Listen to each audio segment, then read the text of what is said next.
I'm Chris. And I'm Jeff. Welcome to episode 66 of Fresh and Uncooked, the podcast where Jeff and I talk about fast food, new menu items and products, our favorite food memories, cooking at home, and what we love to eat. This episode is all about what, Jeff?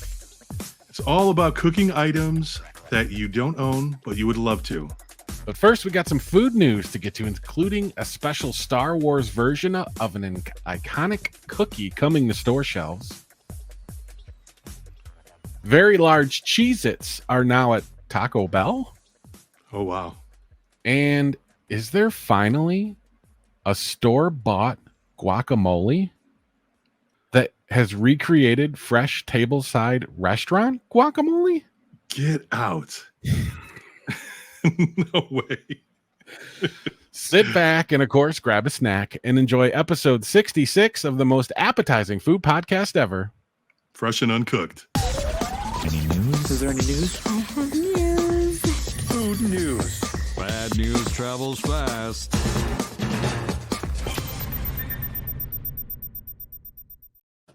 Jeff, open to discover your destiny is what Oreo is telling us to do for their Star Wars cookie packs that are coming to stores. Okay. When you open it up, it is when you'll discover if you got the dark side or the light side, aka red cream or blue cream. Oh. It's infused with Kyber sugar crystals, inspired by the crystals found in the lightsaber. All right. The cookies will also have embossments of characters, depending on which side you get, since you don't know if you're going to get dark side or light side. Yeah. I believe they would say Sith or Jedi. You would think they would go a little like, I've never even heard the term light side. They've never used light side before, have they? Right? I mean, are you even a big Star Wars person? I am let's kind start of there. by default. I think anybody that's my age that kind of grew up with it. I kind of wouldn't am by say that like way. I'm crazy Star Wars. I'm definitely not crazy about it. Yeah, but I've never heard the term light side before. No. It's either Rebels, Jedi, the Resistance, right? Yeah. Dark side and light side. But anyway, the cookies will have embossments of characters of the dark side and light side, like Darth Vader, Jabba the Hutt, or if you got the light side, Luke Skywalker, Yoda, R2-D2. 10 characters across each of the two varieties, so 20 characters total. So there you go. Are you going to buy a package of these just to kind of see what they Sure. have? I usually don't go crazy over a lot of there's so many Oreos now. It's kind of surprising when you hit that section of the grocery store. Yeah. I will say the churro Oreos that came out a month or two ago Okay. were pretty fire. They were pretty good. They did take it a step further with these, though, with the packaging. The Star Wars Oreo cookie packs feature original hand-painted character artwork that was done by the person that did the original movie poster in 1977. Well, that's kind of cool. Illustrator Greg Hildebrandt. All right. Oreo.com/Star Wars for pre-sale if you want to order some right this second. Rolling out nationwide starting June 10th, of course, available for a limited time while supplies last. Are you going to buy a pack? I'm not going to pre-order them. If I run past them somewhere, maybe I'll pick some up because I'm not a big Oreo fan to begin with. Yeah, these are just kind of just different regular Oreos with little sugar texture crystals inside, different colors. Obviously, I'm sure they'll sell out quick though. They always Anything do. Star Wars, Yeah, and anything Oreo really. Now I saw that there was Sour Patch Oreos, and I heard that they're not very good. Yeah, is that a surprise? It doesn't surprise me one bit. Why would you do that? They just need to stop. Slow down a little bit. The churro ones were good though, Jeff. It was actually Okay. a different cookie too. Like it wasn't just like their chocolate cookie or their vanilla cookie or whatever the yellow one is. Okay. It looked like the yellow one, but it was actually churro dough, like fried dough flavored cookie. Really? And then it had the cinnamon sugar cream in the middle. Ooh. They were pretty good, Jeff. They were All right. good. That sounds dangerous. I might have to get some though. I don't know if they're still around, but Really? Man. what did I say? June 10th for these Star Wars ones. Okay. So I saw the churro ones when they were coming out, and it took about a month before they started showing up in stores for me. So All right. June 10th, probably won't see these, but maybe July we'll see them. Who knows? We'll see.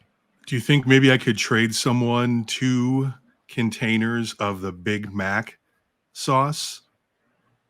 The one that they had for the nuggets? I could trade maybe 2 of those for a package of this. I don't think that a package of Oreos for 2 Big Macs containers? Yeah, Sauce do you containers? think? Yeah, the little ones that are for nuggets or whatever. I don't know if that's a fair trade, to be honest. I think for the right person, you never know. There is a Cheez-It cracker 16 times bigger than the original out there, Jeff, and it can be found in a couple of new menu items at Taco Bell. See, I've seen this because it's available through the app right now. There's a lot of people on TikTok who are jumping all over this. If you are a Taco Bell Rewards member, you do have exclusive early access right now, but the nationwide release is coming very soon. First, let's talk about the Big Cheez-It Crunch Wrap Supreme. Like the original Crunch Wrap Supreme, it includes seasoned beef, nacho cheese sauce, lettuce, reduced fat, sour cream, and diced tomatoes. Mhm. But the typical tostada shell that they put in the middle is replaced with this Big Cheez-It cracker before wrapped inside the tortilla that's then grilled. It looks Does that good. excite you? I think it does excite me. Okay. All right. I had a Crunch Wrap. Yeah, I had a Crunch Wrap recently, and I don't normally get the Crunch Wraps. It's been a while for me. For some reason, I had it, and it was last week. It hit pretty hard. It was good. Okay. Yeah, it was really good. So I think I could do this. And of course, if I could always change out that seasoned beef for some of that steak that they have, that might be the way to go. You can customize on their app, right? Yes, you can. You can play around a little bit there. All right. Yeah. Yeah, I've had Crunch Wraps 3-4 times maybe in my life. Mhm. Can't even remember last time I had them. So I don't think this one really does anything for me just because it has a Cheez-It in the middle. But they also have a tostada, Jeff. And that one I'm going to have to try. Really? Features the Big Cheez-It cracker topped with layers of Taco Bell seasoned beef, diced tomatoes, lettuce, shredded cheese, and reduced fat sour cream. Okay. I don't know if it's the hands in these photos. And again, if you're listening to the podcast, we are on YouTube now, and you can actually see some of these press release photos that they give out. The hand is either really large or that Cheez-It cracker just appears to be kind of smaller than I thought when they say Big Cheez-Its. I don't know. It's a larger than normal Cheez-It. How big did you expect the Cheez-It to be? True. I don't know. Maybe I'm just really hungry right now, and that just doesn't look like enough to eat. Oh, okay. No, I think it has to be big enough to fit in a Crunch Wrap. I think that's the expectation, right? Sure. Now, could you get on the app, order a tostada, but remove the beef completely? You can do that. Yeah. Could you remove the beef and the tomatoes and the lettuce and the cheese and the sour cream and just get the Big Cheez-It? Because I kind of just want to try it on its own. Oh, I'm sure you can. I might have to do that too. Order one with toppings and one without. Yeah, but here's the thing. They're still going to charge you that same price. $3.99 is the suggested price. Your Taco Bell could vary. Obviously. Okay. $3.99 for the tostada. $5.49 for the Crunch Wrap Supreme, by the way. $3.99 for a Big Cheez-It? I'm expecting a Big Cheez-It, though. I'm okay. I think I'm going to be disappointed when that thing comes through their drive-through window, you know? I think this is something that we need to check out. We both need to try this in the next week and revisit it. Okay. And just report back and see how we really enjoyed it. Yeah. Sounds good. Or didn't enjoy it. I'm already jumping to conclusions that we're really going to enjoy it. I'm sure it's good. To me, Taco Bell though is like something that's super craveable. You have it, and then it's just like, okay, yeah, you know. By the way, there is a Big Cheez-It box for $8.99. This box includes the Big Cheez-It Crunchwrap Supreme, a beefy 5-layer burrito, regular size nacho fries, and a medium fountain drink. Okay. So 3 ways to enjoy your Big Cheez-Its at Taco Bell. June 6th is when they're releasing it nationwide. Soon. Okay. Let's see here. There's a lot of Cheez-Its in that one. They are really going at it. They're all about collaboration, man. I kind of dig that. Hey, they're very innovative over at Taco Yeah. Bell. You got to give them that. Work on improving a few things. Other things might be better, but they're innovative. Oh, so check this out. When I did have that crunch wrap, I was able to order a quesarito. Oh, Yeah. which shouldn't happen, right? I think it depends on where you go. I think there's certain locations that will still do the quesarito for you. Okay. Interesting. Shout out to the Lake Forest Oasis off of 94. I don't know if I've ever had the quesarito. I don't remember. Oh, the It's, quesarito is one of my favorites. It's not like they don't have the ingredients to make everything, right? Yeah. Let's see. Tableside restaurant or even homemade guacamole, Jeff. That's just kind of the way to go, right? When it comes to guac. Mm-hmm. Well, Holy Guacamole is introducing extra chunky restaurant style guacamole to recreate the tableside guac experience and claims it's as close as you can get to the restaurant experience of guacamole. Of course. Avocados, tomatoes, red onions, cilantro, lime juice, and jalapeno peppers, and a blend of seasoning to give what they call a medium heat kick. Comes in 7.5 ounce and 15 ounce bowls and minis with 4 and 6 pack collections of 2 ounce portions. Products will be available at local grocery retailers, including Kroger, Meijer, Food Lion, and more. All What do you right. think? You know what? I'm probably not going to mess with it, truthfully. It's nice that it's a medium heat, though. I like Okay. that it's medium heat because Instead if of it's just mild, then if it's mild, there's no flavor. Zero. So do you think maybe that it'll just be like just the spice? And No, I nothing think else? it might. No, I don't think it'll be that. I think it'll have. I still don't think that it'll even be medium compared to at least what my standards are of medium. Is it worth trying? I don't know. Maybe I buy this and I put my crunch wrap with a Cheeto inside of it. Or not Cheeto. Cheez-It. Cheez-It. Get it right, Oh, Jeff. Cheetos. Ooh, now That's we're talking. next year. Yeah. Hot Cheetos. Probably. A hot Cheeto Flamin' hot tostada. Cheeto quesarito. It Get even out. rhymes. It even rhymes. Get out. It's documented here. If they come out with it, I just want one free one. Just one That would be free. enough. Like every episode of Food News, you can let us know in the comments. If you're watching the video version of the podcast on YouTube, let us know if you're planning on trying any of these items in Food News. Did you try them? If you're excited about any of them. If you haven't already, subscribe to our new YouTube page where you can see each and every episode going forward. That's your Food News for episode 66.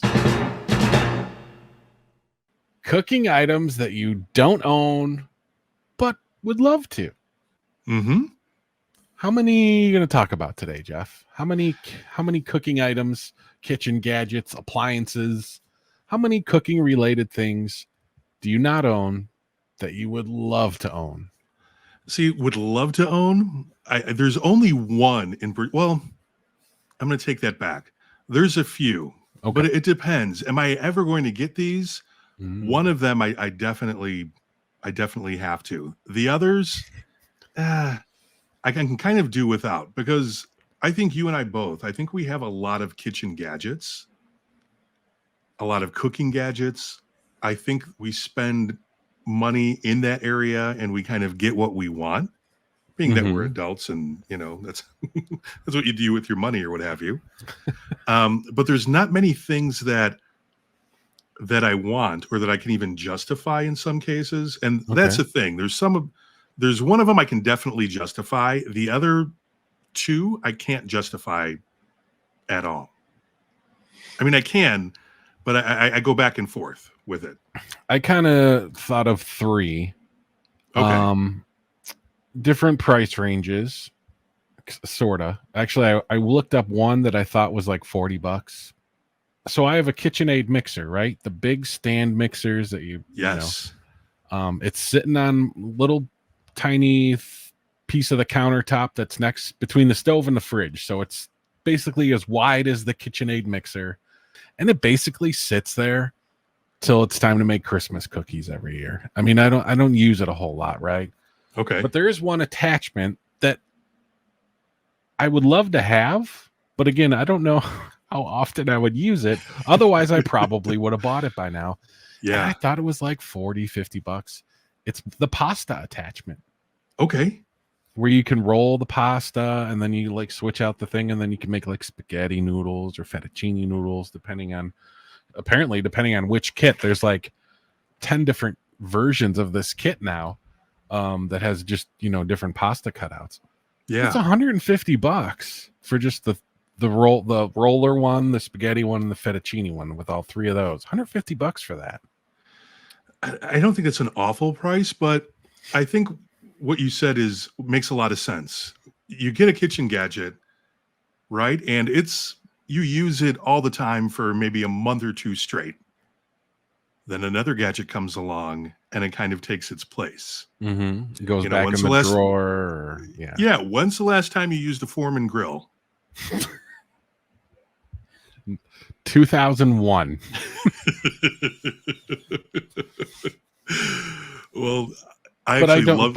But it's not in my collection anymore. So Okay. No, Yeah. I still have one, and they still make them. Did you know that they still Yeah, make them? yeah. And That's they're, no I surprise. think, $50 or something like that. Wow. So I've even thought about upgrading from my old one to this one. I use it occasionally. It's Okay. a cool piece, but like that's the thing. Can you justify using this thing all of the time? Is there going to Enough. be Yeah. is there going to be enough frequency? And that leads me to where I'm going to talk about my first piece. And this would actually be something that I necessarily wouldn't buy. It would be something that I would build outside. Oh. Right. And we have good weather here 4 months out of the year. If we're lucky. If you think about it. But I would love to make an outdoor pizza oven. Oh. Yeah. And build one. Build one. Like we talking like bricks? Yeah, I'm talking about bricks and all that stuff. Just a big old pizza oven. Have it be wood fire, and it wouldn't just be for pizzas, right? You could use it for steaks and all of these other things. Sure. But that would be awesome. It would be awesome, but it's really quite the investment. And like I said, I would probably use it in the wintertime because I'm the person that grills all year long. Right. I clean off the snow off the grill. I'll go out there and, just put the meat on there and leave it. I would do the same. I think I would do the same thing with the pizza oven, but it's a big investment to do that right. And it's a lot of work. And I'm not a pizza oven maker by trade. Sure. So it seems like it would be pretty intricate, but I've thought about that. I've thrown around the idea for quite some time. Have you gone as far as picked out where exactly in the backyard it would go? No, I mean, there's not many options. Okay. Well, there you go.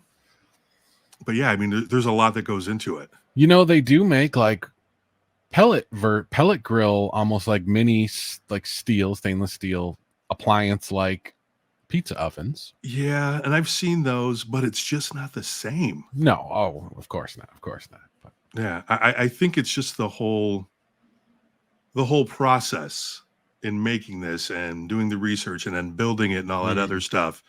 And then the end result being, hey, I have this pizza oven that I made. I'm not going to do it.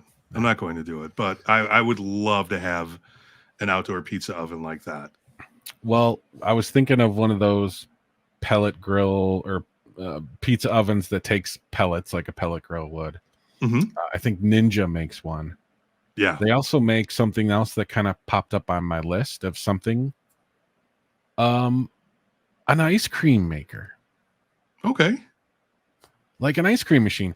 And there's all kinds of versions out there. There's actually a KitchenAid attachment for this too. I don't think I would ever get that one. There's like the standalone machines that kind of sit on the countertop, and make the ice cream. Ninja, like I was talking about that pizza oven. They make one that's kind of like does personal pints. Okay. It's called the Creamy. Not a sponsor.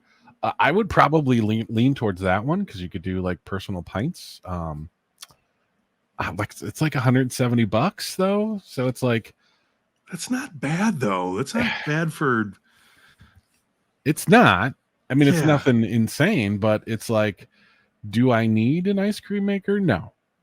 Is there plenty of options to have good ice cream ready to go in your freezer from the store? Yes, absolutely. But I don't know. You can get a little crazy. You can make custom flavors. You could make like special diet ones too, oat milk ones if you wanted to. Okay. I would use the ice cream maker more in the pasta attachment. I know that. All right. And you eat ice cream year round? Yeah. I don't have any weird quirks with ice cream. Ice cream can be enjoyed in February or July. All right. I mean, I definitely don't eat it as much as I do in the summer. The summer, I'm probably good. I could have it once a week, without a doubt. That's it. Oh yeah. Well, I mean, it's got a lot of sugar in it, man. Yeah, and dairy, right? Yeah, and dairy. You and dairy. Do all that. Yeah, sugar and dairy. I try to stay away from. That's all ice cream is. It's pretty much, yeah, but it's delicious. It's a great treat. Now, this other thing I definitely want, and am I going to get it? I don't know. I don't know. But you'd love to have it. But I would love to have it. So I like cooking outside, and I like cooking outside. Another outside thing. Okay. Yeah. And, like I said before, we don't have a lot of time to cook outside in certain ways. Now, this one that I want an outdoor walk where I can cook. Awesome. Yeah. With just propane and just a big cylindrical type thing, like a big wok. Like you'd see a street vendor in Thailand have in front of them. Exactly. Right? That's little foot pedal to get the fire. Yes. That is my inspiration. Anytime I see those videos, I think to myself, wow, that's the way you want to make fried rice. Right? Yeah. Jeff, that would go nice right next to your pizza oven. I'm just picturing the whole outdoor kitchen experience at Jeff's place going on right now.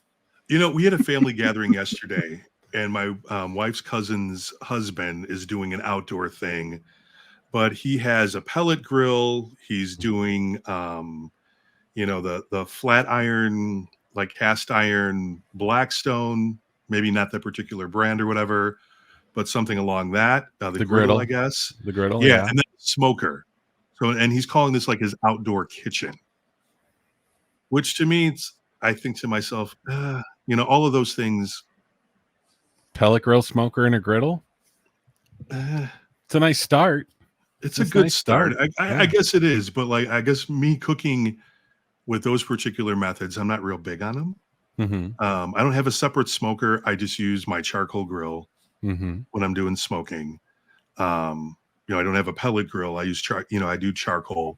I had a propane grill, but it's done. I'm strictly charcoal. I get a wok. I don't know how authentic it is, but it's shaped like one.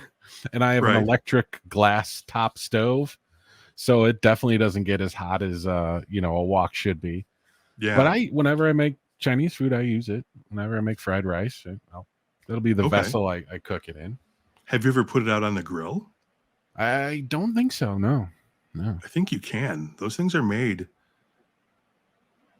I mean, they're made to try it. I'll have to try. Yeah. Maybe I'll do that with mine too. It's been sitting in a box for forever. I don't know that it's been used. Yeah, mine kind of sits in one of my cabinets on the very bottom. And then a bunch of stuff goes in it for storage. Other kitchen gadgets. It's kind of like the storage vessel for them. I understand that. So you mentioned your family gathering in the outdoor kitchen. Hmm. Yeah, that would be cool. An outdoor kitchen with a pizza oven, the wok. That's my newest addition, thanks to you. The outdoor wok. The smoker I got, the gas grill and the charcoal grill I already got. This next thing would go right next to all that, Jeff. I just don't have the room for it, and I don't know how much I would use it, but it would be cool to have one of those outdoor griddles, one of those Yeah. Blackstones. Yeah. I've thought about those a couple times too. It's like, about the price of a typical gas grill. Mhm. You can get to a $200 one, or you can get a $1,900 one if you wanted. Absolutely. Yeah, that'd be cool. I wouldn't want it out of my deck. I got too much stuff out there already. There's no room for it. If I had a patio and a little bigger space, then maybe, but still, I don't know if I'd use it enough. Yeah. I think the novelty of it would wear off pretty quick. I think that I would use that thing initially all of the time. Yeah, I kind of go down the list of, okay, I got to do breakfast. Okay, Mhm. I got to do fried rice. Okay, I got to do this. Okay, I got to try that, And then does it just kind of sit there? And again, weather. It's not like I would go. I don't even use my grill in. I have soup season and grill season. You know this. It's either one or the other, right? So That's funny. And see, in my house, both of those seasons run or all year year round, long. right? Yeah. But they look so fun. I would just love cooking on one of those too. Yeah. I think that there's actually an insert that I can get for my charcoal grill that will work. Mm-hmm. So I've looked into that. I think I have the Weber Spirit gas grill. I think they have a Weber makes these outdoor griddles too. They do. Really Supposedly cool really ones. good ones. Yeah. Yeah. I think they have a top for it, but it's not the same. It's got to be Mhm. separate, Jeff. Yeah. So those were like the biggest things for me. Hmm. I can think of a couple of little ones. Like kind of like if I won the lotto, Jeff, and I Okay. built my custom dream house, I would have a movie theater room. I'd have the big screen, the projector, the big recliners, a couple rows, Okay. top of the line sound, of course. And I'd also have a popcorn maker, Okay. like a big popcorn maker That works. right next to the theater. Maybe a nacho machine Ooh, that would just dispense that nacho cheese. just the nacho cheese. Yeah. And a pump. container for Yeah, those kind pickled of jalapenos. you dump the whole can into the machine. It keeps it warm, and then you hit the button Right? and get it all over your nachos. Yeah. Almost All like right. a nacho cheese fountain or something would even work. That would work. If we're talking about If I- dreams and If aspirations. if I win the lotto, build this dream house, have a theater room, I'll have a nacho thing right next to the popcorn machine for you. That's awesome. Come over, I love watch a that. movie. Yeah. What would be one gadgety kind of thing that you think everybody should have that you do own and that you do use a lot? Or maybe one that you've bought that you thought, I probably shouldn't buy this, probably won't use it a lot, but you ended up actually using it quite often. Is there anything like that? Well, I think it was a gift, an air fryer. The air fryer thing hasn't really gone away. Okay. It's remained pretty consistent. And before that, it was the Instant Pot. I do use the Instant Pot still, Right. but I think those two are great. Yeah. Yeah. How about for yourself? I got one as a gift, a sous vide stick. Yeah. I got one as a gift and started using it for all kinds of things. It's awesome for steaks. It's the steak machine. Okay. When I make a steak, because whatever you're putting in the plastic bags and cooking in the water bath, you can get exactly what temperature you want. And what's better to nail the temperature on than a good steak, right? You can cook it exactly how you want it. I kind of tried a bunch of stuff with it, and then it just kind of sat, but it's come back out. and Okay. I've been using it a little more often than I actually thought I would. I've tried different things like chicken, and it turns out really good. So yeah, I'd say if you're looking for something that doesn't take a lot of space because it's just like a stick, try sous vide. Okay. It takes a little longer for things to cook depending on what you're cooking. But you can also hold it there forever. So yeah, it might take, steaks 2 hours to get to 135 or wherever you're going, but you can hold it there for 6 hours. And it won't change. It won't get any hotter. It won't get any colder. It'll just hold it there. It's pretty cool. So I'd say if you want to go a little fancy with something, sous vide, get a sous vide stick. All right. You know what I always see on TikTok, Jeff, are those ice cube maker machines that make the fancy ice cubes. How do you feel about those? I was thinking about that. Yeah, my wife likes to call it. It makes the good ice. The good ice. Yeah. Yeah. Yeah, I've thought about that too. But once again, it's like those what are we gonna do with all that $300. ice? Yeah. Yeah. It's not an awful price if you think about it, but It is but not. once again, and I think the maintenance of those things, since there's so much water involved, if you're storing it and everything, A lot of maintenance on them. I think so. It scares me. Mm. With all the moisture and things, you can get like Sure. a lot of mold and what have you. Yeah, that's true. That's true. So yeah, but that's a good one. Yeah, nice machine. I think we've even thrown that idea around.